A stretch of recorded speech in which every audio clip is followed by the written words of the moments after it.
భారత రాజ్యాంగం అంటే ఇలా ఉండాలి మీరు అని ఎవరో రాసిచ్చిన గ్రంథం కాదు.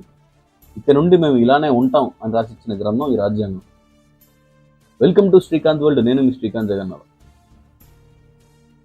చరిత్రలు తెలుసుకోవాలి. గత చరిత్రలు తెలుసుకున్నప్పుడు కొత్త చరిత్రను రాయగలుగుతాం.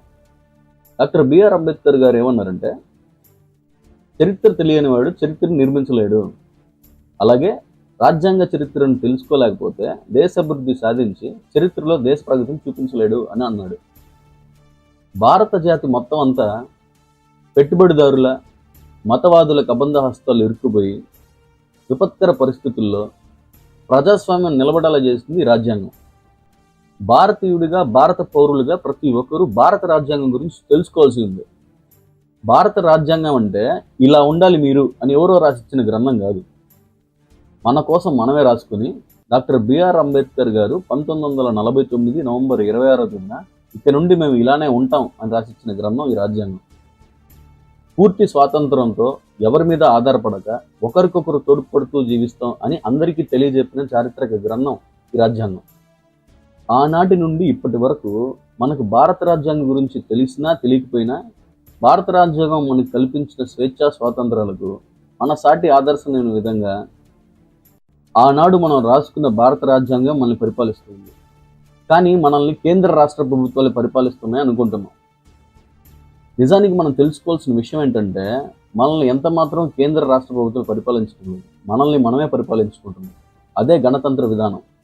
మనం రాసుకున్న రాజ్యాంగం ప్రకారం మనకు పాలన సేవలు అందించడానికి భారత రాజ్యాంగంలోని 15వ విభాగం ప్రకారం ఎన్నికల కమిషన్ ప్రథమ పౌరుడు రాష్ట్రపతి గారి చేత నియమించుకుని ఆ ఎలక్షన్ కమిషన్ ఎలక్షన్లు నిర్వహించగా గెలిచిన అభ్యర్థులను మనకు సేవలు అందించే మంత్రులుగా నియమించుకున్నాం.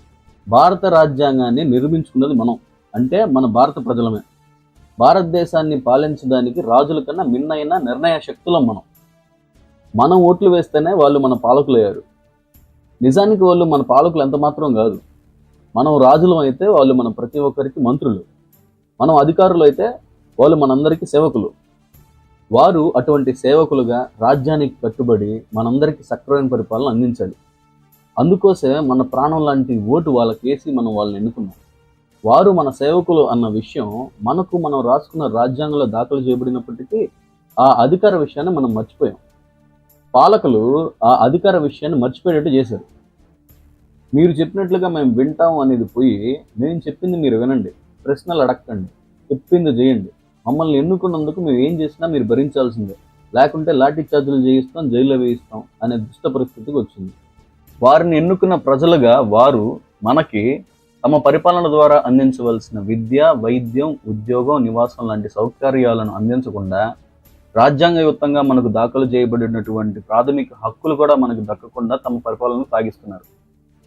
మన సమస్యల నుండి మనల్ని మళ్లించేందుకు వివిధ వర్గాలుగా, వివిధ పార్టీలుగా విడిపోయి మేము గొప్పగా పరిపాలిస్తున్నాం అంటే మేము గొప్పగా పరిపాలిస్తున్నాం అన్నట్టు మన దృష్టి అంతా వాళ్ళపైనే పెట్టేటట్టుగా చేసుకున్నారు.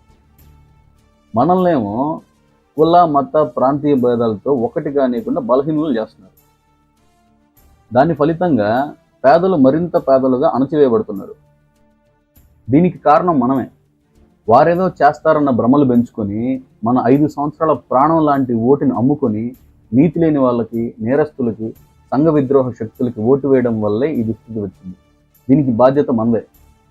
మన భారత రాజ్యాంగానికి మనమే పరిరక్షకులు ఉన్న సంగతి మర్చిపోయి రాజ్యాంగ ఆశయాలను, రాజ్యాంగ విధులను తెలుసుకోకుండా రాజ్యాంగ రక్షణను పాలకుల చేతిలో పెట్టబట్టే మనకి పరిస్థితి వచ్చింది.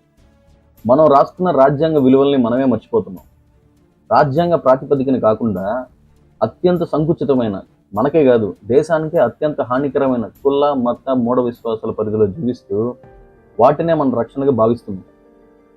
వాటి మత్తులో పడిపోయి మనకున్న హక్కులన్నింటినీ కూడా మర్చిపోతున్నాం. దోపిడీకి ఎదురు తిరిగే హక్కు కూడా మనకుంది, అయినా మనం ఆ సంగతి పట్టనట్టే ఉంటున్నాం. అందువల్ల మనల్ని దోపిడీ చేయడానికి పాలక వర్గాలకి చాలా సులువైపోయింది. మనమే ఇప్పుడు సాయుధ పోరాటాలు చేయాల్సిన అవసరం ఏమీ లేదు.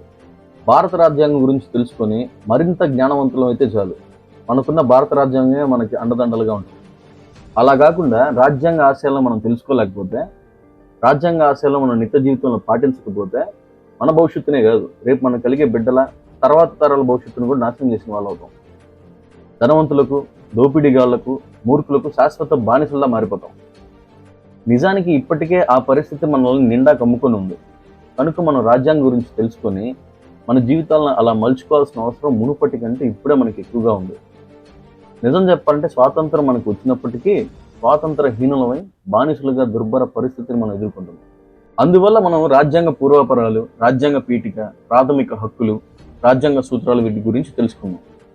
ఇవన్నీ మనల్ని దేశ పరిస్థితుల అవగాహన చేయించి మనల్ని చైతన్యవంతులుగా చేస్తాయి.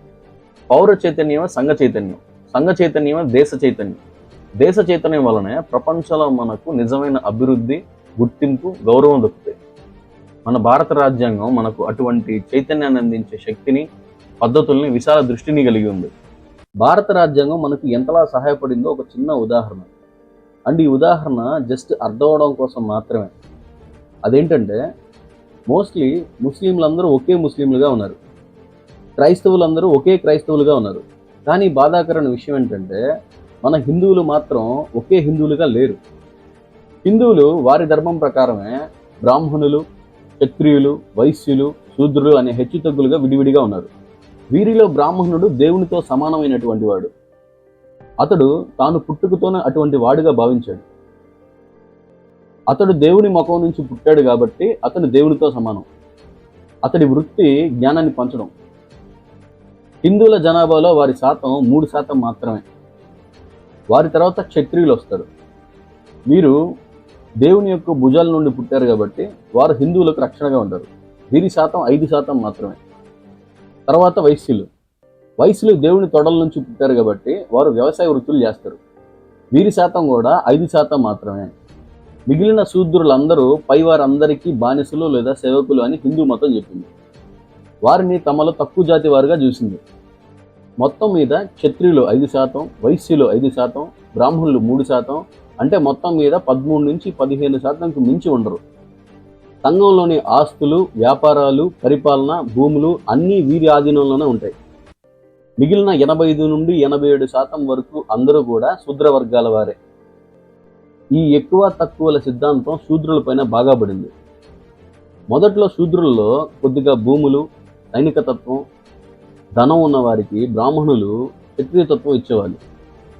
కానీ తర్వాత శూద్రులందరూ అదే విధంగా శత్రువులయ్యి తమ శాతాన్ని మించిపోయి ఎక్కడ తమకు ముప్పు తెస్తారో అన్న భయంతో వారు శూద్రుల్లో అగ్రశూద్రులుగా, దిగువశూద్రులుగా, కులాలుగా విభజించారు. వారిని కూడా తమకులాగే ఎక్కువ తక్కువలు చూసి సంతృప్తి పడేటందుకు అవకాశం ఇచ్చారు. దీంతో మేమెక్కువ అంటూ శూద్ర వర్గాల్లో కూడా ఎక్కువ తక్కువ కులాలుగా విడిపోగా అందరికంటే దిగువ స్థాయిలో ఉన్న వారికి తమ అగ్రతత్వం నిరూపించుకోవడానికి అవకాశం లేకుండా పోయింది. దాంతో వారిని అదములుగా, అంటరాని వారిగా చేసి ఊరవతలకు వెళ్ళగొట్టింది హిందూ మతం. అప్పుడు ఈ అంటరాని వారు ఈ సకల హిందూ మత మనువాదుల అణిచివేతలకు ఎంతలా గురయ్యేవారంటే వారి క్రూరమైన దోపిడీలకు, అణిచివేతలకు తట్టుకోలేక ఇస్లాంలోనూ అలాగే క్రిస్టియానిటీలోనూ చేరిపోయేవారు.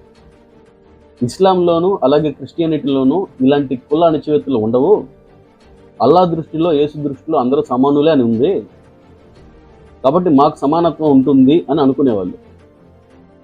హిందువులే బయటకు గెంటేసిన అంటరాని వారు కావడంతోనూ వారంతటా వారే స్వచ్ఛందంగా చేరడానికి వస్తూ ఉండడంతోనూ వారిని తమ మతంలోకి చేర్చుకోవడానికి ముస్లింలకు కానీ అలాగే క్రిస్టియన్లకు కానీ ఎటువంటి అభ్యంతరం లేకుండా పోయింది. వారు మా హిందూ మతస్థులు, వారిని ఇస్లాంలో కానీ అలాగే క్రిస్టియన్లో కానీ చేర్చుకోవడం అంటే అది మా హిందూ మతంలో మీరు జోక్యం కలిగించుకోవడమే అని హిందువులు ఎవరు ముస్లింలు కానీ క్రిస్టియన్లు కానీ అడ్డుకోలేకపోయారు. ఎందుకంటే వారు హిందువులే అయితే వారు మీతో ఎందుకని కలిసి లేరు? వారిని మీరు ఊరు అవతలకి ఎందుకని గెంటి వేశారు?